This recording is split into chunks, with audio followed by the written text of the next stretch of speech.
name is Ross Elliott. I'm Executive VP and Chief Technology Officer at Accellos. I do want to thank you so much for joining us. I think that the content today will be meaningful for you, and I think it'll be worth your time. I also want to thank MicroChannel a lot for putting this webinar on, doing the promotion, making sure that you had the opportunity to join us, and we certainly had the opportunity to chat with you today. We have a great relationship with MicroChannel, and MicroChannel works with us very closely on all of our key customers and prospective customers in Australia. For those of you that don't know Accellos is a $35 million provider of supply chain execution software headquartered in Colorado Springs, Colorado. We have software solutions installed in 27 countries across the globe, and we have a healthy portion of those installations actually in Australia, and certainly led by the strong team at MicroChannel. So without further ado, let's spend a little bit of time with the actual session. So we'll go into the PowerPoint. Hopefully the team at MicroChannel has provided you with this white paper. The good folks at Brown Smith Wallace, who are longtime friends of mine and ours, put together this white paper on the behalf of one of our ERP publisher partners. And the goal was to go through and analyze the various areas that a warehousing system can drive value to the bottom line and actually form the foundation for profitability in distribution companies not unlike those of you that are joining us on this call today. Steve Eppner, who is the senior partner at Brown Smith Wallace, put this together. I've worked with Steve for many, many years, and I'm sure that he will be happy to share all of the information he's gathered through this white paper. Many of the things we're going to talk about today in the actual webinar are reflected in the white paper that is yours to keep as a takeaway from this session. The other thing I want to talk to you about today is a book called Competitive Advantage. It was written by a guy named Michael Porter back in 1985, so nearly 30 years ago.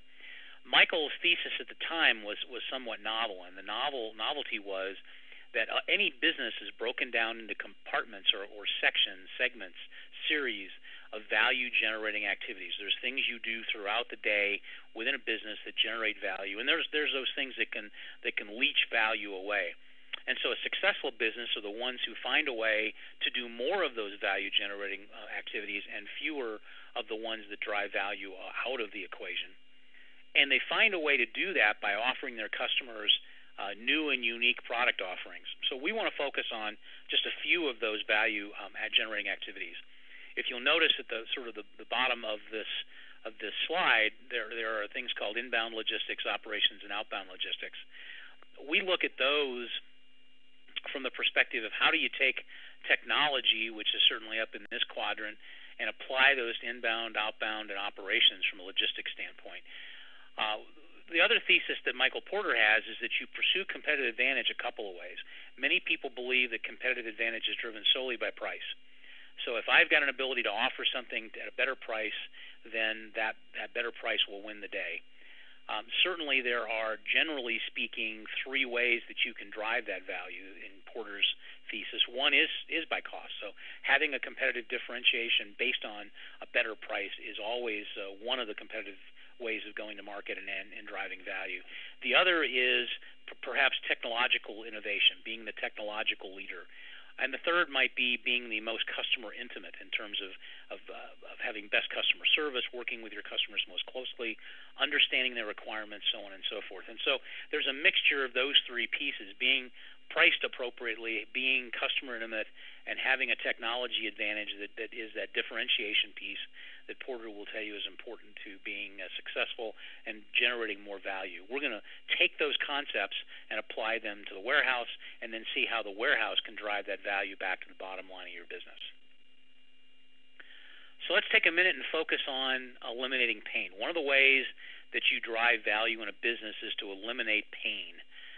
And so I think there's a couple different areas that pain can expose itself within your business or manifest itself within your business. One of those, and the most obvious one of those, is the cost of mistakes. And so we're going to spend a little bit of time and look at the cost of mistakes, how those costs can add up into significant numbers, and then how technology and warehousing systems might help you manage those. The other is processes, and we're going to specifically look at leaky processes. Anytime if you liken the supply chain to a pipe with products coming in one end and out the other, what you're looking for are the gaps or the holes in those pipes where things flow out of. And those things are typically dollars, and dollars when they flow out affect the profitability of the overall company. And they affect other things like customer satisfaction and employee satisfaction as well. But at the end of the day, they definitely affect the dollars and cents that flow out. One of the other areas we want to focus on today a little bit is the concept of inspecting what you expect. So you can never determine whether you've been successful or unsuccessful unless you set a goal for yourself and built a measurement around that goal that will tell you very definitively whether you've succeeded or failed.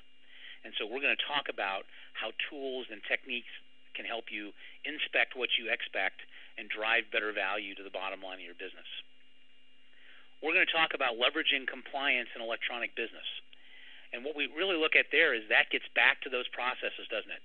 If I've got compliance requirements with some of my providers or my customers, then I need to understand what those compliance requirements are, because they can cause those leaks in the processes if they're not managed correctly. And obviously doing business electronically can also tend to put the duct tape around the pipes and keep those leaks from either getting any worse or certainly potentially improving, because I'm handling things less, I'm doing more electronically, less opportunity for mistakes, and certainly less opportunity for money to flow out. And then kind of the last thing we want to talk about from eliminating pain is how do we delegate more of this to your customers, to your vendors, to your extended family, your extended enterprise. The need for transparency of information has never been greater in the market we're in today. The advent of things like smartphones give people the expectation that they can reach out and touch your business at a 7x24 basis to get information whenever and wherever they choose. And so increasing visibility into the business and taking the load off your customer service reps and giving your customers what they expect is important. So let's start with mistakes. What does a mistake really cost us? So the number here has been widely debated, and it has been widely disputed. When I tell people $75 to $200 according to the Industrial Distribution magazine, they look at me and go, "There's no way that it costs me that much to make a mistake." But I would challenge you, if you really go back and look at the elements of what it takes you to make up for a mistake, I think you're going to find that you are in fact spending between $75 and $200 every time you make that mistake. And depending upon the value of the product, you can easily see how money can go out the door on a pretty rapid basis if you make those kind of mistakes, even at a relatively light level. So let's assume I shipped the wrong product to the customer. I didn't get them what they needed, and now I've got an unhappy customer who's saying, "You know what, I needed this yesterday. I needed this today. You shipped me the wrong product. I need the right product, and I need it now." I know none of us have ever heard that, but let's work with me. Let's presume that we actually have made that kind of mistake, and we've heard that. So what does it cost us to right that wrong, so to speak? First of all, it costs us the labor to go pick it, pack it, ship it, the container that it goes into, the packaging that goes around it, all the people to make sure I pick the right thing, to verify the pick, wrap up the package, label it, so on and so forth. And then it costs you the overnight freight to get the right item to the right place, actually not at the right time, but at the most expedient time, so that the customer can be at least close to where they'd like to be in their overall process.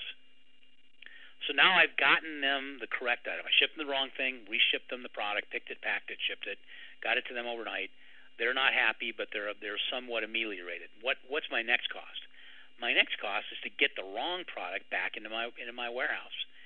I have to pay for the inbound freight to get it back to me. I have to pay to receive it, to inspect it, to make sure that it's still saleable, because it's possible, and what we see as percentages is typically 20% in most businesses of what comes back in has to be scrapped, because the packaging has been destroyed or something has been damaged to make it unsaleable, at least at a normal retail level. And then I have to put it away. So I have to put it back where I found it, or more likely I'd put it back where it belonged because I may have pulled it from some place that it wasn't supposed to be, and that's how I made the mistake in the first place in terms of sending the wrong product to the customer. Now let's think about the other part of this. Now I've shipped the product out. I'm hoping to get the product back. It may take me, undoubtedly, I'm not paying for overnight freight to get that product back in my doors, and so it may take a while to get that product back. In the transit time between the time I shipped it and the time it actually gets back in my warehouse, I inspect it and I put it away, I may lose a sale because I may need a product to sell to another customer that I don't physically have in my warehouse. Even though I own it and I should be able to sell it, I don't have it, and therefore I can't. And so I have that potential for lost sales on a returned item, and I have the potential write-off if that 20% of items that come back are damaged and unsaleable. I get to write those off. That adds back into my overall cost, and when I average it out, it goes back into my $75 to $200. Now, if I determine that I actually did go to the right bin and I picked what I thought to be the right product, and I put it in a cart and I send it to the customer, I may have to force a cycle count on certain products to make sure that they're in the right places and that I don't have the same situation recur the next time somebody orders that product. And last, and probably the most insidious piece of the cost in this, is the lost confidence of my customer. And so at this stage of the game, my customer depended upon me to get the product they needed to them when they needed it. I didn't live up to that confidence. They misplaced their confidence in me. And now I've got an investment to make, either on a customer service basis to kind of mother them to death and love them to death to win back their confidence, or potentially give them pricing concessions to buy back their confidence over a period of time. Or, worst case scenario, I never win back their confidence, and there's no way that I potentially can because they've given up on me.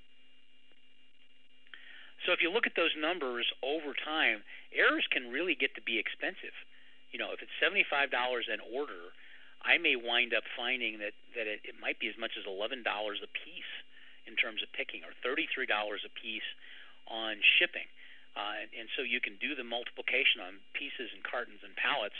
This is a study that was done in 2009, a couple of years ago, by Aberdeen, in terms of going out to a couple hundred of their customers across various size ranges and seeing what it cost that customer for errors, both on the picking side and the shipping side.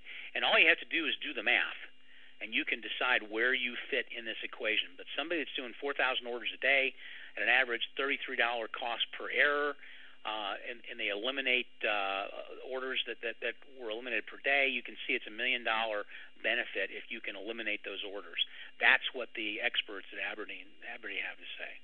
Now, when we go through and do our kind of math against a customer that's a mid-market customer, a mid-sized customer, not 4,000 orders a day, but just somebody that's doing 100 orders a day, and you can decide where your company fits between that 4,000 orders a day versus the 100 orders a day. And somebody that's got a pretty good accuracy rate. They're running 98% accuracy, 2 errors a day out of those 100 orders that they ship. 220 working days a year, so they've done 440 errors.